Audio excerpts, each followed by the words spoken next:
아멘. 지난주 설교 제목 기억합니까? 누가 위로부터 내려오는 지혜를 가진 자인가? 어떤 자가 그렇습니까? 지난주 설교 기억하실지 모르겠는데 좀 고상하고 좀 칭찬받을 만한 그런 행동으로 자기의 지혜로움을 나타내는 그런 온유한 사람. 그런 사람이 위로부터 내려오는 지혜를 가진 자다. 그 위로부터 내려오는 지혜는 곧 하늘의 지혜이고 하나님이 주신 지혜입니다. 그래서 우리가 사람들을 볼 때 저 사람이 말하고 행동하는 거 보니까 고상하다. 좀 칭찬받을 만하다. 거기다가 좀 방법도 온유하다. 이렇게 하면 저 사람은 하늘의 지혜, 하나님의 지혜를 가진 자다. 이 정도로 이제 우리가 평가해 볼 수 있습니다. 오늘 본문은 이제 14, 5, 6절을 이제 살펴보려고 하는데, 지난주 살폈던 13절과 반대되는 내용이죠.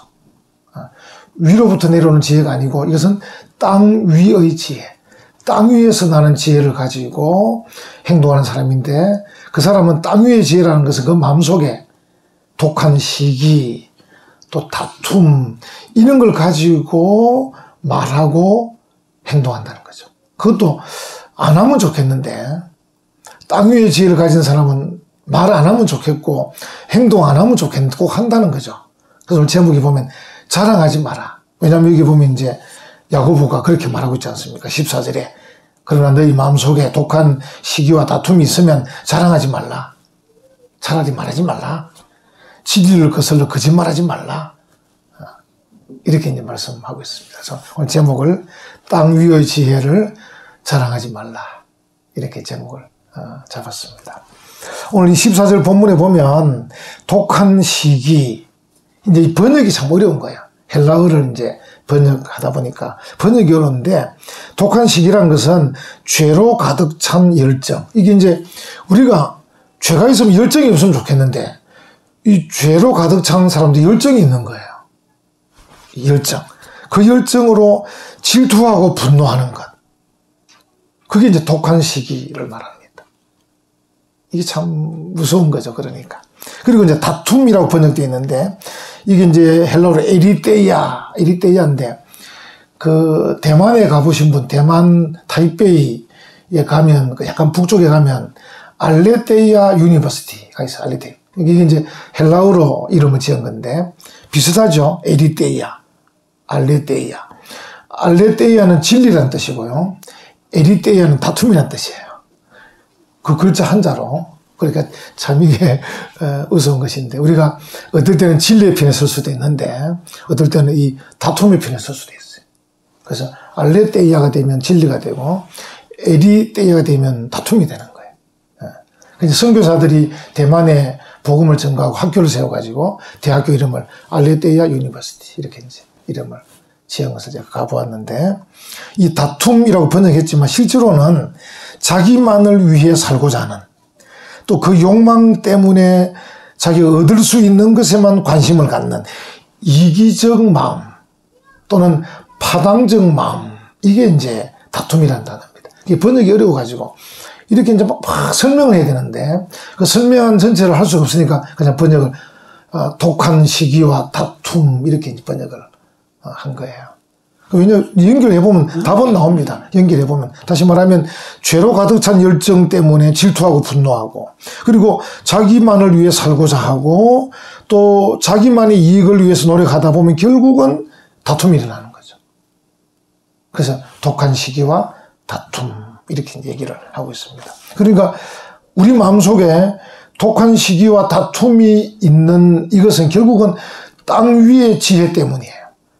땅에 있는 가치관, 세속적 가치관 때문에 생겨난 그 마음이고, 그 마음이 있으면 이렇게 또 그걸 자랑한다는 거예요.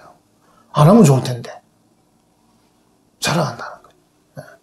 그래서 부정적인 방법으로 승진도 하고 돈도 벌고 뭐 이렇게 하는 것을 이건 자랑한다는 거죠. 자랑. 참 안타까운 그런 마음인데, 우리가 이제 갈라디아서를 보면 사도 바울이 그 성령의 일과 육신의 일을 비교해서 설명해 주셔요. 그래서 이제 그 열매를 말하는데 갈라디아서 5장 19절 23절을 보면 성령의 열매는 온유와 절제 이렇게 나가고요. 그 다음에 반면에 육신의 일은 시기와 분쟁과 방탕함 이렇게 나갑니다.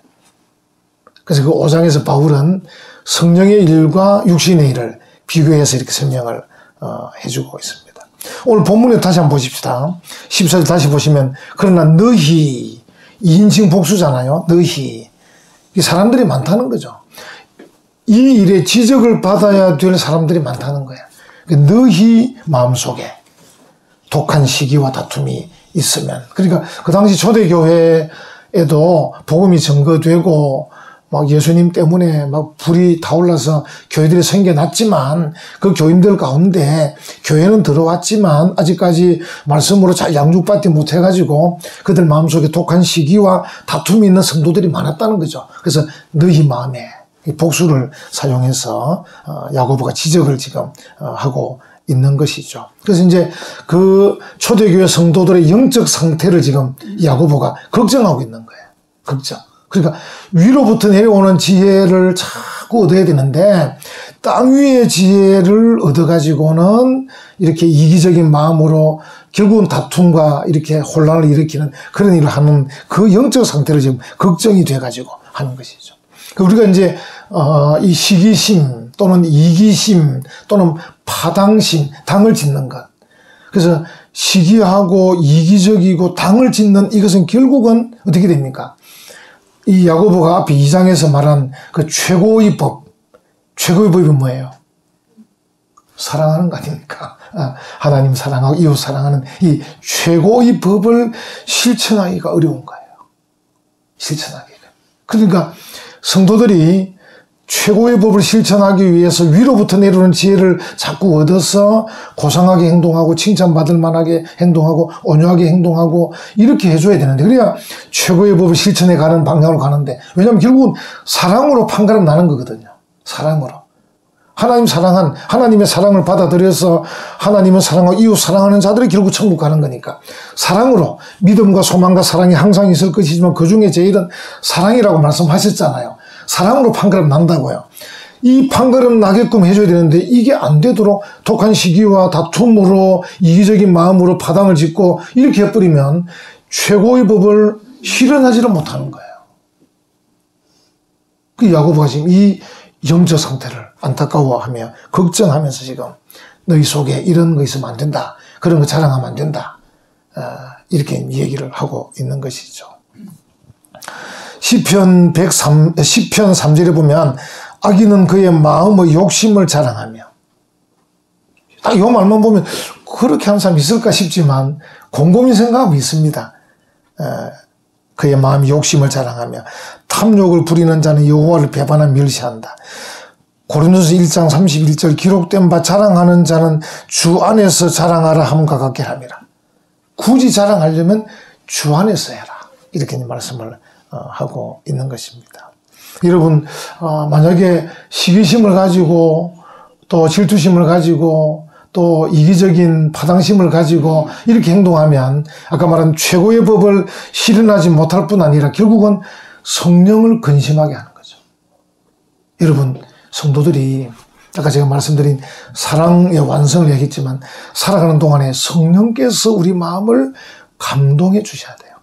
성령이 하시는 일이 엄청난 일인데 주님께서 우리에게 말씀하신 것을 생각나게 하는 분이 성령님이셔요. 우리가 말씀과 기도로 신앙생활 해가다 보면 성령께서 내게 이것저것 생각나게 해주시고 또 내가 예를 들어서 기도할 때도 잘못 기도하면 고쳐주시기도 하시고 또 어떤 일은 내 힘으로 하기 어려운데 성령께서 힘과 능력을 더딥혀 주셔서 또 하게 해주시고 불신자는 술 기운이 할 거 우리는 성령 기운이 하잖아요. 이런 것들을 하는 게 성령님이신데 성령님을 근심하게 하면 이런 작용들을 안 하실 거 아니에요. 그죠? 성령의 역사가 없으면 안 되는 거죠. 그 성도들은 성령이 내 안에 내주해야 되고요. 내주하는 성령께서 내 안에서 역사하셔야 돼요. 이 내주와 역사를 꼭 기억하셔요.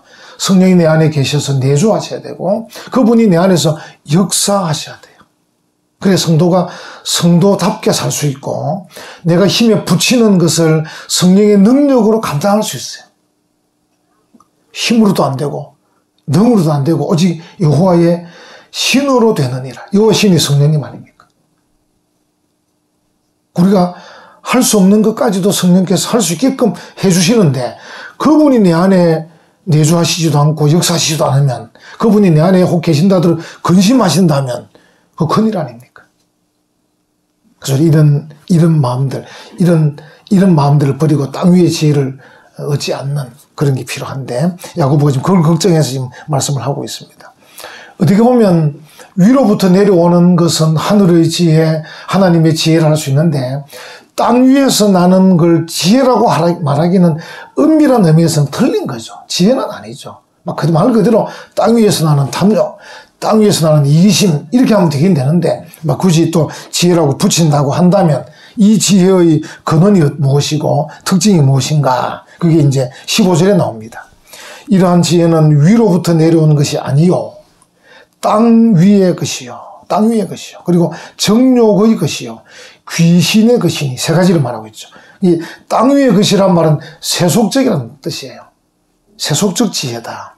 그러니까 세상의 시각을 가지고 기준을 삼고 적용하는 불완전한 지혜입니다. 세상적 기준은 언제든지 변합니다. 시대가 변하면 언제든지 변합니다. 그럼에도 불구하고 사람들이 땅 위를 생각합니다. 변하는데 자꾸. 변하는데. 우리나라도 옛날에 그 산하 제한을 많이 했잖아요. 산하 제한. 그래서 어떨 때는 최고로 갈 때는 2집 건너 하나 낳자고까지 했습니다. 지금은 지금 뭡니까? 하나, 둘, 셋. 창원시는 셋 놈은 1억 준다는데 지금. 그래서 우리 병거영 선생님도 창원으로 주소를 옮겨야 될 것 같은 그런.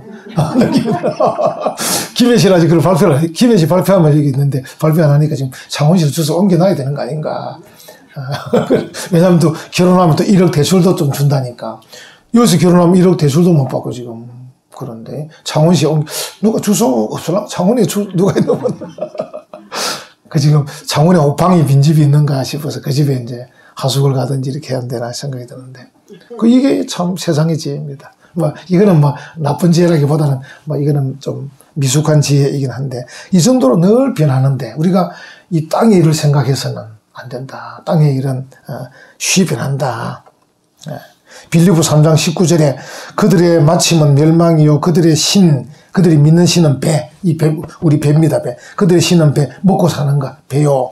그 영광은 그들의 부끄러움이 있고 땅의 일을 생각하는 자다 이렇게 표현하고 있습니다. 그래서 이 땅에서 나는 이 지혜의 그 근원과 특징은 이게 세속적이다. 세속적이다. 늘 변하는 그런 자기 배만 생각하는 세속적인 것이다. 그리고 이제 이 지혜가 정욕의 것이다. 정욕의 것. 욕구와 정욕에 따라서 감각적인 본성에 따라서 지배받는 상태의 지혜. 짐승들처럼 본성적인 욕망에 지배되어 살아가는 성령이 결여된 상태의 지혜. 이렇게 말하니까 얼마나 무섭습니까? 성령이 결여되고 그리고 짐승들처럼 본성적 욕망에 지배되어 살아가는 그런 지혜. 그렇게 해서 나오는 지혜는 안 되겠다. 이런 마음이 금방 들지 않습니까? 그리고 이제 땅 위의 지혜가 귀신으로부터 나왔다. 귀신의 것. 여러분 전에 기억나실지 몰라요. 헬라어로 귀신이 다이모니아거든. 다이아몬드처럼 느껴요. 다이아모니아. 그래서 이제 제가 늘 학생들에게 말하는데 혹 여러분들도 다이아몬드를 얻을 수 있는 지혜라고 누가 유혹하거든 일단은 조심하십시오. 야, 이렇게 하면 다이아몬드를 얻습니다. 이렇게 하거든. 혹시 귀신 것이 아닌가. 이 생각을 해보는 게 좋습니다. 이 참 단어 하나도 우리에게 주는 교훈이 있어요. 이 귀신의 것. 신약 성경에서 지혜가, 땅 위의 지혜가 귀신의 것이라는 표현이 여기밖에 없습니다. 야고보서밖에 없습니다. 보통 다른 용어로 쓰이는데 이 다이모니아를 여기서는 지혜와 연결시켜서 이 땅 위의 지혜는 귀신의 것이다 이렇게 말합니다. 그래서 이제 그걸 그대로 참 쉽게 풀면 우리에게 누가 다이아몬드를 준다고 하거든 조심해라. 다이아몬드를 쉽게 얻을 수 있다 하거든 조심해라. 이렇게 교훈을 받을 수 있습니다. 이 귀신의 세력은 아주 세상적이고 정욕적인, 앞에서 말한 그 세속적이고 정욕적인 이러한 지혜를 오히려 뒤에서 조장하는 배후 세력이다. 조장하는 배후 세력. 그러니까 세속적이고 정욕적인 그 지혜를 자꾸 발휘하게끔 하는 이 뒤에서 조장하는 배후 세력이 귀신 세력이다. 이렇게 볼 수 있습니다. 귀신이, 우리 귀신이라고도 하고 마귀라고도 하고 뭐 악마라고도 하고 그랬었는데, 이 귀신이 사람들에게 하는 일이 뭡니까? 그 사람들의 시기와 야망을 자꾸 부추기는 거죠. 자꾸 부추깁니다. 또 평화로운 공동체를 파괴하도록 자꾸 우리 마음들을 그렇게 부추깁니다. 자꾸 부추깁니다. 그리고 귀신의 또 특징은 뭐냐면, 우리가 타인에 대한 배려를 못하도록 합니다. 심지어 얼마나 교묘하냐면요, 타인에 대한 배려를 하는 것처럼 만들어주면서 결국은 분열시킵니다. 나는 너를 사랑하는데 저 사람은 사랑하지 않더라, 이 말까지 정해버립니다. 그러니까 분열이, 사랑하는 점 보이면서 실제로 분열시키는 겁니다. 이게 이제 귀신이 우리의 배후 세력입니다. 우리의 이 어떤 참 세속적 그 마음을 자꾸 부추깁니다. 이기적 욕망을 부추깁니다. 결국은 분열시키기 위해서 부추깁니다. 부추깁니다. 정말 조심해야 될 그런 일입니다. 바울이 경고한 게 있습니다. 디모데전서 4장 1절에 후일에 어떤 사람들이 미혹하는 영과 귀신의 가르침을 따를 것이다, 이렇게 미리 예고한 적이 있습니다. 우리가 자칫하다가는 내가 위로부터 내려오는 지혜를 늘 얻어야 되는데 그걸 얻지 못하면 땅 위의 지혜를 자꾸 얻다 보면 귀신의 이 배후 세력, 귀신의 이 가르침을 자꾸 받을 수밖에 없는 그런 길로 나갈 수도 있습니다. 그래서 이제 자꾸 욕심을 부리고 탐욕을 부리고 시기심을 가지고 이기심을 가지고 파당심을 가지고 자꾸 이렇게 됩니다. 그래서 내 딴에는 잘한다고 하는데 결국은 막 자랑하는데 결국은 분열, 혼란, 막 죄 짓는 것, 이렇게 이제 가는 걸 볼 수 있습니다. 오늘 야고보가 어떻게 보면 우리에게 지금 좀 강하게 말하잖아요. 13절에는 은혜로운데 14, 15, 16절은 아주 강하게 우리에게 얘기를 합니다. 땅 위의 지혜, 그건 지혜의 축에도 안 들어가지만 또 지혜라고 한다 하더라도 그건 세속적이고 정욕적이고 마귀적이다, 이렇게 아주 막 강하게 얘기합니다. 왜 그러냐면 우리 거슬러 올라가 보면 야고보 1장에서 야고보가 뭐란 말합니까? 너희가 지혜가 부족하거든 후히 주시고 꾸짖지 아니하신 하나님께 구하라 하고 1장 5절에 말씀했잖아요. 이 연결시켜 보면 결국 위로부터 내려오는 지혜, 하늘의 지혜는 기도하는 자들이 얻는 거잖아요. 또 바꾸어 말하면 결국은 하늘의 지혜를 가진 사람은 늘 기도한다는 거예요. 늘 기도하는 거예요. 그러니까 기도하면서 하나님의 지혜를 받아요. 자, 그럼 오늘 이 땅 위의 지혜를 가진 사람이 기도하겠는가? 기도하지 않습니다. 기도하지 않습니다. 믿음으로 행하지 않습니다.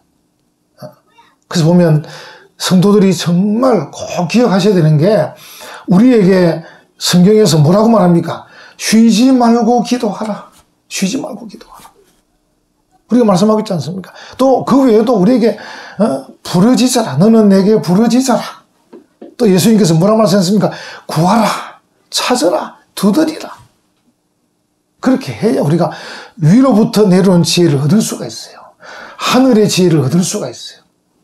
혹 여러분 가운데 내가 좀 때를 놓쳐서 공부를 많이 못했다, 이런 분 있죠? 기회입니다. 기회.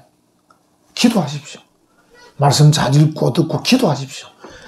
좋은 대학 나온 사람보다 훨씬 더 사람을 살리는, 고상하고 칭찬받을 만한 그런 지혜로운 말과 행동할 수 있습니다. 아멘. 얼마든지 역전이 가능합니다.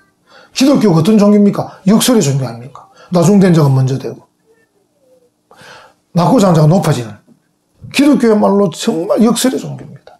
역설의 종교.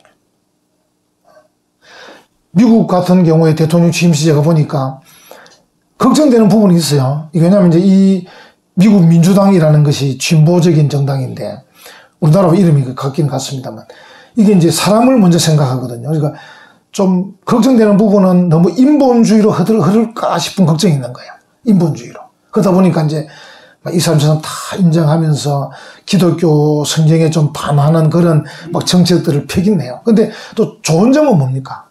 흑인도, 히스패닉도, 뭐 어떤 사람들도 다 포용했어. 이번에 보니까 그 대통령 취임식에 흑인 22살 아가씨가 시낭독 안 합니까? 이거 보셨어요? 영어도 우리가 들을 만큼 또박또박 하면서 얼마나 간결하게 하는지. 그냥 저는 영어를 잘 모르면서도 막 감동이 되더라고요. 꼭 알아듣는 것처럼. 여러분 한번 들어보십시오. 인터넷에 가지고. 얼굴도 예쁘게, 흑인인데도 예쁘게 생겼는데, 얼마나 야무치게, 얼마나 간결하게 하는지. 그 제가 영어 잘하는 우리 제자 중에 미국 유학 갔다 온 제자가 있어서 연락했더니만, 그 시적인 언어라서 그렇다. 시적인 언어라서 간결하게 했다는 거예요. 그래서 내가 그 제자 보고, 야, 나도 조금 알아듣겠더라. 너무 단어가 간결하고 짧았어. 감동이잖아요. 감동. 그러니까 이게 우리가 하나님 앞에 기도하면서 하늘로부터 내려오는 위로부터 내려오는 지혜를 얻어서 그래서 기독교적인 이 가치관을 가지고 고상하게 칭찬받을 만하게 온유하게 말하고 행동하는 이런 모습들 우리가 보여야 되는데 이게 세상의 지혜, 땅 위의 지혜를 가진 사람들일수록 기도하지 않고 믿음으로 행하지 않습니다. 결국 그들이 하는 일들을 보면 세속적이고 정욕적이고 감각적이고 본성적입니다. 그리고 결국은 자기의 이익을 위해서 나아갑니다. 결국 그것 때문에 다툼을 일으키고 분열을 일으킵니다. 파당적입니다. 그래서 이 지금 야고보가 아주 강하게 지금 말합니다. 안 된다. 땅 위의 지혜는 안 된다. 그럼 위장된 지혜다. 위장된 지혜다. 그 배후에는 귀신이 있고 마귀가 있다. 그래서 귀신적이라고 아주 강하게 이거는 세속적이고 정욕적이고 귀신적이다. 이렇게 아주 강하게 말하고 있는 것입니다. 16절 한번 보십시오. 16절에 시기와 다툼이 이제 14절에 말한 걸 딱 다시 이제 결론으로 시기와 다툼이 있는 곳에는 이렇게 말합니다. 이게 이제 땅 위의 지혜의 특징 아닙니까? 시기와 다툼이 있는 곳에는 혼란이란 말은 다른 헬라어로 뭐 불안정 이런 뜻입니다. 불안정. 그러니까 땅 위의 지혜를 발휘하는 사람들 옆에 있으면 뭔가 좀 불안정. 그리고 혼란과 모든 악한 일은 또 이제 번역해 보면 공동체의 조화와 평화를 깨뜨린 일 그런 뜻입니다. 여러분 악한 일 그러니까 꼭 그 사람이 뭐 칼을 들고 망치를 들고 막 이러한 악한 일만 생각하지 마시고 여러분 귀신이 어떻게 나타나죠? 광명의 천사가 또 어떻게 다이아몬드 들고 나타납니다. 다이모니아. 그러니까 귀신은 다이아몬드를 들고 나타나고 광명의 천사 나타나고 흰 옷 입고 나타나요. 여러분 생각하실 때 마귀가 검은 옷 입고 나타날 것 같죠? 안 그렇습니다. 마귀가 흰 옷 입고 화려한 옷 입고 예쁜 옷 입고 다이아몬드 들고 뒤에 천사처럼 위장된 날개도 달고 그렇게 나타난다니까요. 그런데 결국은 뭡니까? 공동체의 평화를 깨뜨리는 거죠. 그 제가 요즘 코로나19 때문에 나라가 시끄럽지 않습니까? 제가 늘 만나는 우리 목사나 장로나 우리 만나면 합니다. 절대 서로 비방하지 맙시다. 왜냐하면 생각이 다를 수는 있거든요. 정광훈 목사든 세계력의 소년본 목사든 생각이 다를 수 있습니다. 근데 우리가 비난하고 이렇게 비판할 필요 없습니다. 위에서 기도해주고 꼭 의견을 말하고 싶으면 점잖게 우리 배웠잖아요. 고상하게 자기 의견을 좀 고상하게 표현해야죠. 고상하게 품위 있게 우리 얼마 전에도 성경 읽었죠. 품위 있게 성령의 은사를 가진 사람들이 품위 있게 행해야 돼. 품위 있게. 그래서 누가 봐도 기독교 목사 장로 성도들이 품위 있게 말하는구나. 고상하게 말하는구나. 기도하면서 말하는구나. 고민한 흔적이 역력하다. 이래 돼야 되는 것입니다. 서로 비난하고 서로 막 다투고 시기하면 마귀가 좋아하죠. 뒤에서 배후 세력이 좋아하는 거예요. 내 약발이 먹히는구나. 내가 좀 부추겼더니만 잘 놀아난다.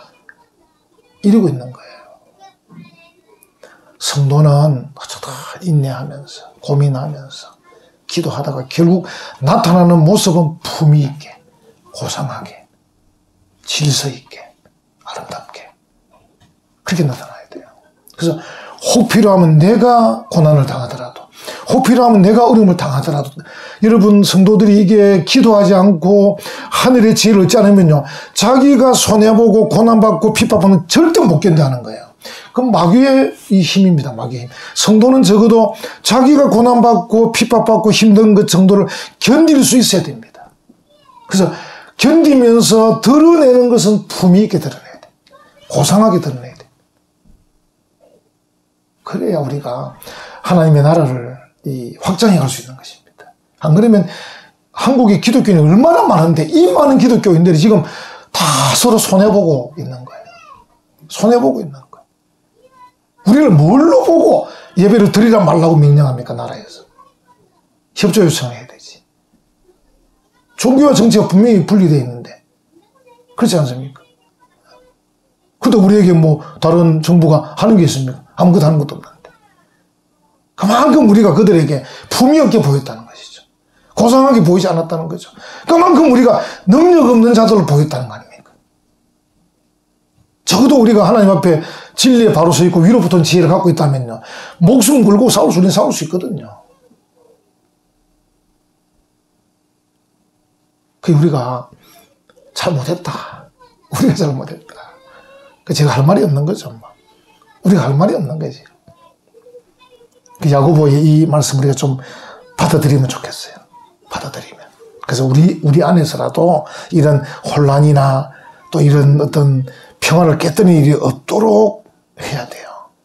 그래서 위로부터 내려오는 지혜를 얻기 위해서 기도해야 됩니다. 아멘. 인내해야 됩니다. 말씀을 읽고 들으십시오. 성령께서 생각나게 해주실 겁니다. 여러분 혹시 땅 위에서 얻는 지혜 중에 그런 대로 괜찮은 것들이 있을 수는 있습니다. 그렇지 않겠습니까? 이 세속적 지혜도 그런 대로 괜찮은 게 있을 수 있지만 전체적으로 우리는 그런 지혜를 자랑하지 말고 우리는 하늘에서 내려온 지혜를 자랑해야 합니다. 왜냐하면 땅 위의 지혜는 어느 정도 유익한 것이 있을 수는 있지만 결국은 우리 안에 다툼과 혼란을 일으킵니다. 적어도 우리들만이라도, 그리스도인들만이라도 이 말씀을 꼭 붙잡고 위로부터 내려온 지혜를 늘 사모하면서 기도하면서 그것 가지고 여러분 주변에 좀 고상함을 나타내고 좀 칭찬받을 만한 행동도 하시고 그렇게 말하셔서 하나님께 영광 돌리는 멋진 성도들 되시기를 간절히 축원합니다. 아멘.